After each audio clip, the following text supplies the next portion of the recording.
कुरुक्षेत्र के बच्चे कहते हैं ना हमारे लिए स्कूल अच्छे ना कॉलेज, हम जाएं कहाँ।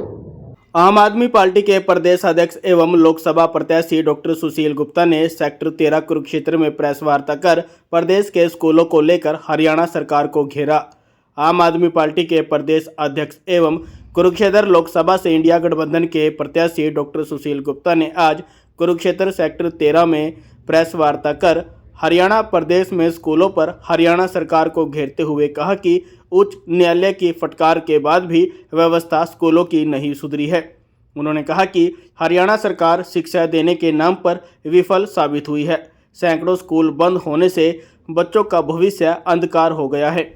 अनेक स्कूलों में बिजली कनेक्शन नहीं है। बच्चे खुले आसमान के नीचे जमीन पर दरी टाट बिछाकर शिक्षा ग्रहण कर रहे हैं। उन्होंने कहा कि अगर उनकी सरकार आती है तो वह दिल्ली के स्कूलों की जैसे ही यहाँ पर भी शिक्षा व्यवस्था करेंगे। नमस्कार। इंडिया गठबंधन कुरुक्षेत्र लोकसभा सीट पे ज़बरदस्त तरीके से प्रचार पे लगा हुआ है। आम आदमी party, Congress party, communist party का एक एक कार्यकर्ता एक एक गांव में एक एक घर के अंदर जा रहा है। आज मेरे साथ इस प्रेस वार्ता के अंदर हमारे विधायक श्री मेवा सिंह जी बैठे हुए हैं, जो लाडवा से विधायक है। गुरदेव सिंह सूरा जी बैठे हुए हैं, नायब सिंह जी पटांग माजरा जी बैठे हुए हैं और सतीश बिंदल जी बैठे हुए हैं।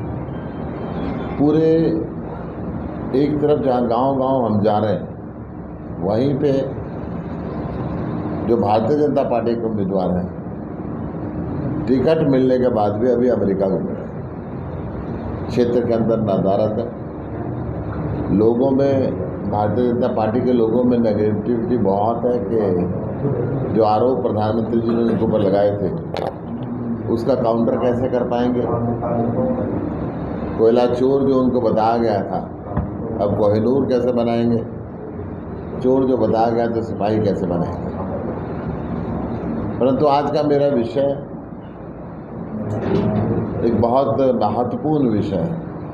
मैं कुरुक्षेत्र के अंदर नो की नो विधानसभाओं के अंदर मैं घूमा हूँ, तो स्कूलों की हालत बहुत ख़राब है। शिक्षा की हालत बहुत ख़राब है। बहुत खेद के साथ कहना पड़ता है कि कुरुक्षेत्र जिले के अंदर एक भी सरकारी कॉलेज नहीं है। कुरुक्षेत्र के बच्चे कहते हैं ना हमारे लिए स्कूल अच्छे ना कॉलेज, हम जाएं कहाँ। यूनिवर्सिटी पे ऑल इंडिया मेरिट के बच्चों को दाखिला मिलता है, तो कुरुक्षेत्र जिले के बच्चे कहाँ पे जाएं। शिक्षा के अंदर हरियाणा में मैं चारों तरफ घूमा और अब कुरुक्षेत्र के अंदर मैं जो घूम रहा हूँ, मुझे एक भी ऐसा स्कूल नहीं मिला अच्छा जो इस सरकार ने बनवाया हो और ये कह सके कि ये स्कूल हमारा देखने के काबिल है। हरियाणा सरकार ने प्रदेश में 5547 स्कूल कहाँ हैं वो बताया कि स्कूलों में बैठने के लिए कितने बेंच हैं। अभी स्कूलों में बेसिक इंफ्रास्ट्रक्चर, मैं कंप्यूटर लैब की, साइंस लैब की, ऑडिटोरियम की, प्रोजेक्टर की बात नहीं कर रहा हूँ, बेंच नहीं है। बच्चों को दरियों पे बैठना पड़ता है। सरकार ने पूछा था कि किसके पास कितने बेंच हैं। हैरानी होगी, अभी तक एक भी स्कूल ने जवाब नहीं दिया। एक भी स्कूल ने नहीं बताया। केवल कुरुक्षेत्र में 524 ऐसे स्कूल हैं जिनसे पूछा गया कि आपके पास बच्चों के बैठने के लिए कितने बेंच हैं। 524 में से एक ने भी जवाब नहीं दिया। दे भी कैसे, उनके पास इंफ्रास्ट्रक्चर है नहीं, उनके पास अच्छे बेंचेस है नहीं। आज भी गांव में दरी और टाट पे बैठ के बच्चों को पढ़ना पड़ रहा है। हरियाणा सरकार शिक्षा देने में पूरी तरीके से विफल हुई है। मर्जर के नाम पे बीजेपी की सरकार ने 832 सरकारी स्कूलों को बंद कर दिया, जिसमें लगभग 7349 बच्चों का भविष्य अंधकार में हो गया। छोटे छोटे बच्चों को दूर दूर जाना पड़ता है। 1032 निजी स्कूलों की मान्यता रद्द कर दी गई, जिसमें 60,000 बच्चों का भविष्य अंधकार में हो गया। शिक्षा व्यवस्था की बदहाली की वजह से हाई कोर्ट ने 5 लाख रुपए का जुर्माना इस विभाग के ऊपर लगाया, लगातार फटकार लगाई। 15 से ज़्यादा स्कूलों में टॉयलेट नहीं है, आपको जान के हैरानी होगी, बाथरूम की व्यवस्था नहीं है। 8,000 से ज़्यादा क्लासरूम्स की कमी है। 500 कुछ स्कूलों में पीने के पानी की व्यवस्था नहीं है। सैकड़ों स्कूलों में बिजली का कनेक्शन नहीं है। और ये बात मैं नहीं कह रहा हूँ, महिलाओं के स्कूल के अंदर, बच्चियों के स्कूल के अंदर टॉयलेट की व्यवस्था नहीं है। और ये बात मैं नहीं कह रहा हूँ, शिक्षा विभाग एफिडेविट देके हाई कोर्ट के अंदर कह रहा है।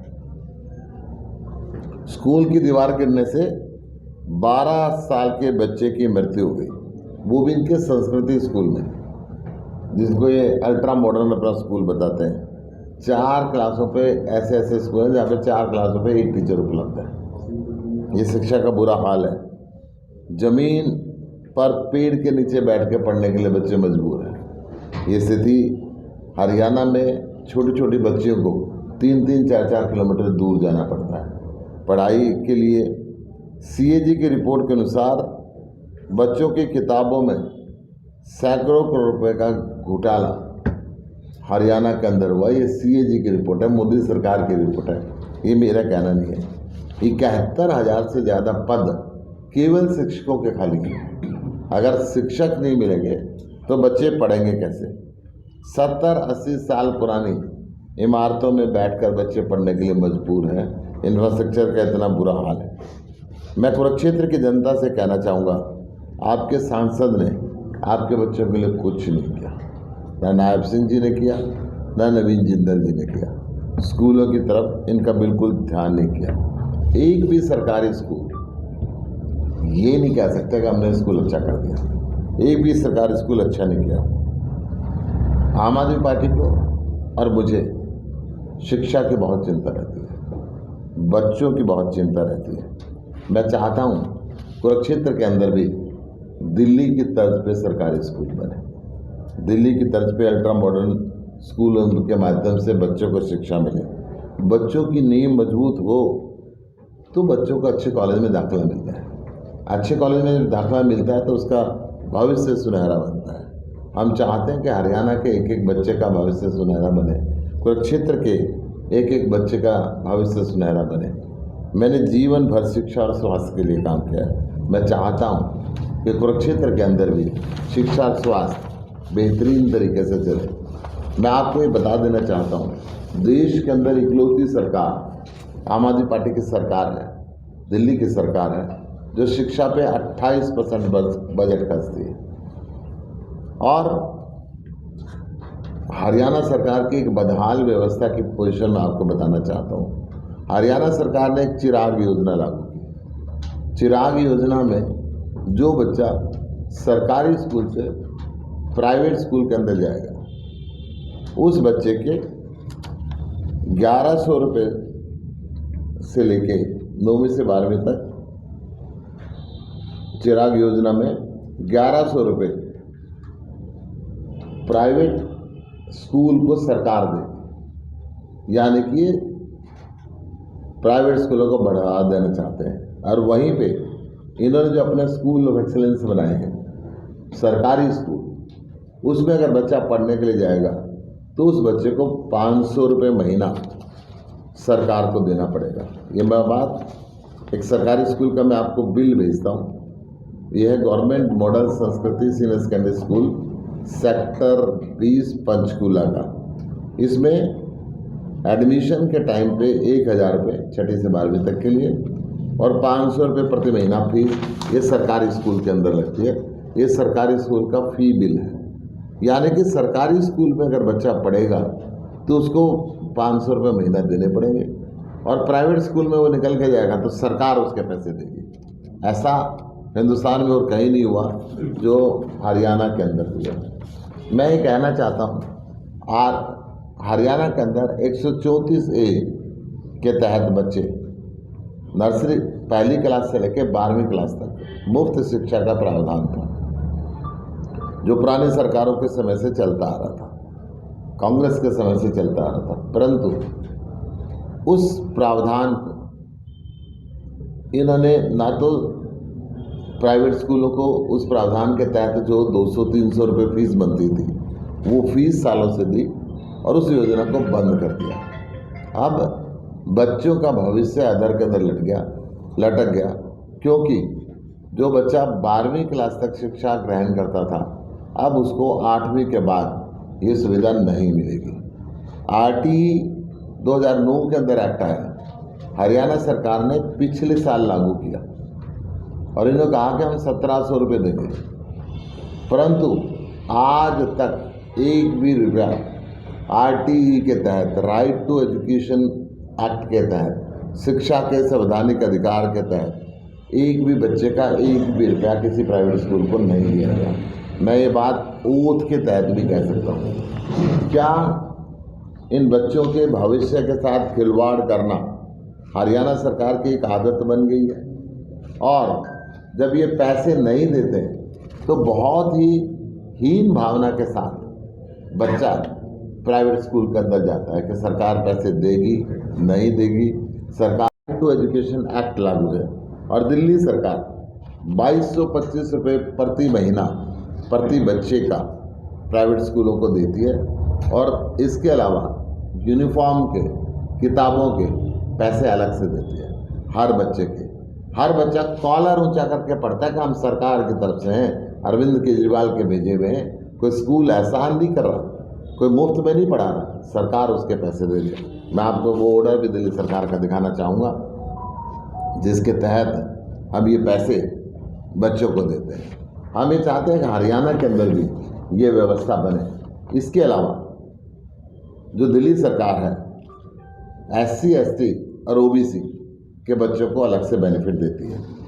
2 लाख रुपए तक की जिसकी आय है उन बच्चों को ट्यूशन फी का रियम्बर्समेंट 2 लाख रुपए तक की आय का 75%, अगर वो RTE के तहत नहीं भी आ रहा, वो किसी भी प्राइवेट स्कूल के अंदर पढ़ रहा है, वो शेड्यूल कास्ट कैटेगरी का है, शेड्यूल ट्राइब कैटेगरी का है, अदर बैकवर्ड क्लासेस का है, उसका 60% रियम्बर्समेंट दिल्ली सरकार करती है ताकि बच्चों को शिक्षा मिले। और जिसकी आय अगर 60,000 रुपये से कम है तो उसको 100% रियम्बर्समेंट देती है। ये दिल्ली सरकार का ऑर्डर भी मैं आपको दिखाना चाहूँगा जिसके तहत फीस रियम्बर्समेंट होती है। मैं हरियाणा सरकार से भी निवेदन करना चाहूँगा कि अभी आपके थोड़े से दिन बचे हैं, आपकी उल्टी गिनती शुरू हो चुकी है, कम से कम आपके पड़ोसी राज्य से आप सीख ले लें, यहाँ पे स्कूलों का इंफ्रास्ट्रक्चर सुधार दें, अन्यथा इस इलेक्शन के बाद ये जिम्मेदारी हम लेंगे। हम दिल्ली की तरह यहाँ के भी स्कूल और कॉलेजों को बेहतर बनाएंगे, यहाँ के बच्चों के भविष्य को सुनहरा बनाएंगे, क्योंकि शिक्षा से मेरा विशेष लगाव रहा है और हमेशा मैंने शिक्षा के क्षेत्र में, चिकित्सा के क्षेत्र में, पर्यावरण के क्षेत्र में, धर्म के क्षेत्र के अंदर काम किया है। और मैं चाहता हूँ कि जहाँ पे धर्म होता है वहाँ पे सबसे अच्छी शिक्षा भी मिलती है और सबसे अच्छी शिक्षा देने के लिए बच्चों को इन्वायरमेंट देना पड़ेगा, उनको इंफ्रास्ट्रक्चर देना पड़ेगा, टीचर्स की ट्रेनिंग करानी पड़ेगी, प्रिंसिपल की ट्रेनिंग करानी पड़ेगी। गुप्ता जी, प्रधानमंत्री मोदी ने कहा है नवरात्रों में देश की जनता ने सौगंध ली है इंडिया गठबंधन को खत्म करना। तो देश के अंदर क्या कुरुक्षेत्र नहीं आता? प्रधानमंत्री जी से मैं पूछना चाहता हूँ, प्रधानमंत्री जी यहीं पे आके कसम खा के बोल के गए थे कि 1,86,000 करोड़ रुपए का कोयला चोरी जो आज वर्तमान में बीजेपी का कैंडिडेट है उसने चुराए थे, सबसे बड़ा कोयला चोर बताया था, FIR लिखाई गई थी। अब प्रधानमंत्री जी से मैं पूछना चाहता हूँ, क्या वो 2014 की बात भूल गए? क्या वो कुरुक्षेत्र में आएंगे? कुरुक्षेत्र में उसी कोयला चोर के लिए वोट मांगेंगे जिसको आप बता के गए थे? उसके पास तो पैसे बहुत हैं, वो तो आज भी अमेरिका में घूम रहा है, परंतु हम तो आज भी गांव-गांव घूम रहे हैं। हमें जनता के बीच में रहना है, उनको जनता के बीच में नहीं रहना। उनको वोट कंप्यूटर से मिलेंगी, उनको वोट मशीनों से मिलेंगी और हमें वोट जनता को हाथ जोड़ के मिलेंगी। इसलिए हम गांव-गांव जा रहे हैं, वो हवाई जहाज में जा रहे हैं। अब कह रहे हैं कि जो कश्मीर में सेना पे पत्थर फेंकते थे वो पत्थरबाज कांग्रेसी थे, उसको लेकर क्या?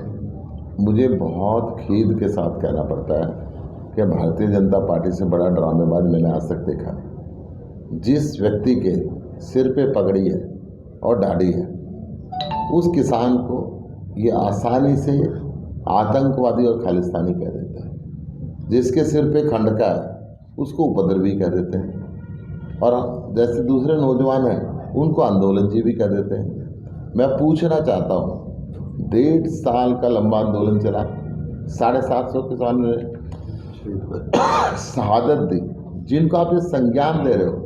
आदमी तो दूर, क्या उन्होंने एक चिड़िया के बच्चे को पत्थर मारा था? आपको शर्म नहीं आती? हिंदुस्तान के नागरिकों को आप इस तरीके से ट्रीट करते हो। आप धर्म और जाति के नाम पे भेदभाव फैलाते हो। अभ्या सिंह चौटाला ने भी आज से ही प्रचार शुरू किया है कलैज से। नवीन जिंदल का तो क्या था पता नहीं, आपने बताया कि शायद विदेश में है। आप लगातार जो है फील्ड में है, गांव जा रहे हैं, तो क्या लगता है ये दो पार्टी? मुझे लगता है इन दोनों को ना इकट्ठे मिलकर ही करना चाहिए क्योंकि जब अभी राज्यसभा का चुनाव हुआ था तो इन लोगों ने बीजेपी के कैंडिडेट को वोट दी थी। उपराष्ट्रपति और राष्ट्रपति का चुनाव हुआ तो इन्होंने बीजेपी के साथ वोट दी थी। तो इकट्ठे मिलकर वोट मांग लो, अलग अलग क्यों खड़ा होना है? जेजेपी में तो भगदड़ मची हुई है, इसका फायदा कहाँ होने वाला है? बहुत सारे लीडर छोड़ रहे हैं। देखिए, जब काट के अंडे चढ़ाओगे तो वो बार बार नहीं चढ़ती, जल जाती है बार बार चढ़ने से। एक बार चढ़ गई। इन्होंने किसानों की वोट बीजेपी को गालियां देख ली, इन्होंने जमुना पार भेजने की बात की, और आज फिर वो ड्रामा शुरू कर दिया, सुनियोजित ड्रामा। गठबंधन तोड़ के कहा कि नहीं हम इनके विरोध में। अब बिजली कट के नाम पे नायब सिंह जी लूट रहे हैं। अरे साहब, तेरे टाइम पे तो बिजली कट लगती थी, तेरे टाइम पे तो महंगी बिजली आती थी। जब पंजाब में, दिल्ली में, कर्नाटका में, हिमाचल में 24 घंटे बिजली मिल सकते हैं, फ्री मिल सकते हैं, तुम क्यों नहीं दे सकते? ये सवाल जनता के सामने आएंगे। अब मेरे साथ में मेवा सिंह जी हैं, हमारे लाडवा से विधायक हैं, वो आपको संबोधित करते हैं। गुप्ता जी, एक सवाल है आपके पास। जो बात हम प्रेस कॉन्फ्रेंस करके कह चुके हैं, कल वो बात सिद्ध हुई है। नरेंद्र मोदी जी अरविंद केजरीवाल जी से डरते हैं। नरेंद्र मोदी जी स्पष्ट चुनाव कराने से, निष्पक्ष चुनाव कराने से डरते हैं। इसलिए चलते चुनाव के बीच में देश में पहली बार किसी मुख्यमंत्री को गिरफ्तार किया गया, और एक नहीं 2 मुख्यमंत्रियों को गिरफ्तार किया गया। हमने कहा था, नरेंद्र मोदी जी ने अरविंद केजरीवाल जी को इसलिए गिरफ्तार किया है कि हम इंडिया गठबंधन को छोड़ दें, इसलिए गिरफ्तार किया है कि वो पार्टी को तोड़ दें। उन्होंने अलग अलग जगह मैसेज भेजे, लोगों को संपर्क किया। राजकुमार जी भी एक बहुत बड़े व्यवसायी हैं, देश और विदेश में उनका व्यापार है। उनके बच्चों को उनको बंद करने की ईडी ने धमकी दी, तो ये एक व्यापारी डर जाता है। हरियाणा के गुरुद्वारों के खाते फ्रीज कर, मैं नवीन जिंदल जैसा व्यापारी नहीं हूँ ना। आप समझिए, उनको ये कहा गया कुरुक्षेत्र या जेल, ही प्रेफर्ड कुरुक्षेत्र। हरियाणा के गुरुद्वारों के खाते फ्रीज कर दिए गए, जितने भी खाते हैं हरियाणा प्रदेश में, इनके स्कूल कॉलेज सभी खाते फ्रीज कर दिए गए हैं। कोर्ट को ऐसी जानकारी मिली थी कि उनके जो खाते हैं या अकाउंट्स है उसमें कुछ मिसमैनेजमेंट था, सभी खाते फ्रीज कर दिए गए, जबकि गुरु घर का लंगर चलता है, घर प्रसाद होता है वहाँ पे। देखिए, सरकार को मुझे ऐसा लगता है कि धार्मिक संस्थाओं के बीच में इंटरफेरेंस नहीं करना चाहिए। धार्मिक संस्थाएं जो गुरु घर का है, मुझे ऐसा लगता है कि देश और दुनिया के अंदर सिख धर्म, सिख कम्युनिटी एक ऐसी कम्युनिटी है, कहीं भी खाना ना मिले तो गुरुद्वारे में खाना जरूर मिलता है, कहीं भी सोने को ना मिले तो गुरुद्वारे के अंदर जगह मिल जाती है। सेवा की भावना कूट कूट के भरी हुई है। उस सेवा की भावना, जिस भावना से कोरोना के दौरान जब लोग अपने घरों के अंदर छुप गए थे और लोगों को भूख से कहीं मरना पड़ रहा था, राशनों की उपलब्धता नहीं थी, तब भी सिख संगत ने जगह जगह लंगर लगाए थे, भोजन दिया था। आज उनके साथ ऐसा व्यवहार करना शायद उचित नहीं रहेगा। सरकार को ऐसा सोचना चाहिए।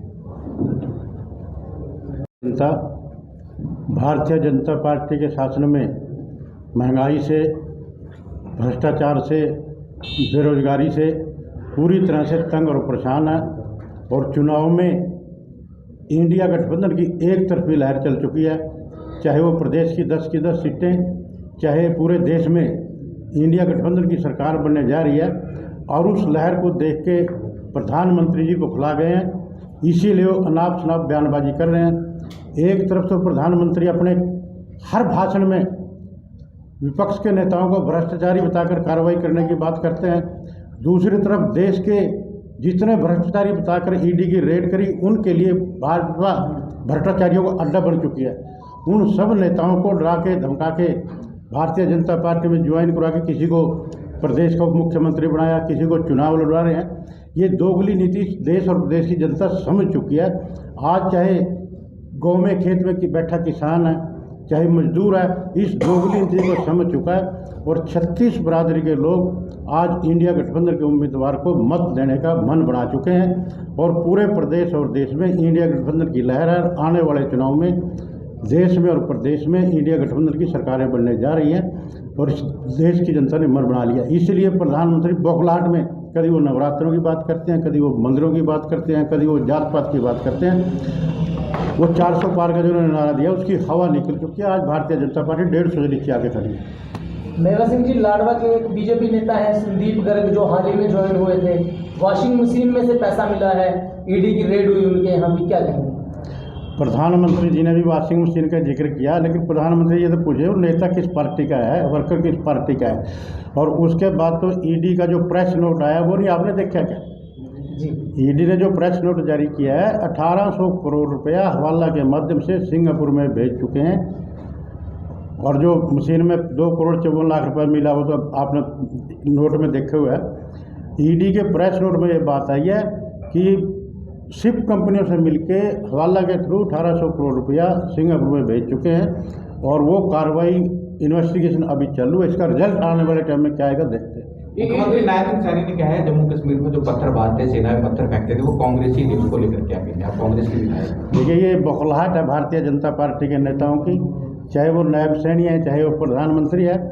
ईडी गठबंधन की देश में लहर चली है, उस लहर की ये बौखलाहट है, उसमें अनाप शनाप वो बयानबाजी कर रहे हैं। संदीप गर्ग की गिरफ्तारी क्यों नहीं हो पाई? इतना सारा रुपया भी उनके पास मिला है और हवाला का भी जिक्र करा, छोड़ देती है। ईडी से पूछिए, वो जल्दी रिजल्ट आएगा उसका, अभी इन्वेस्टिगेशन चल रही है।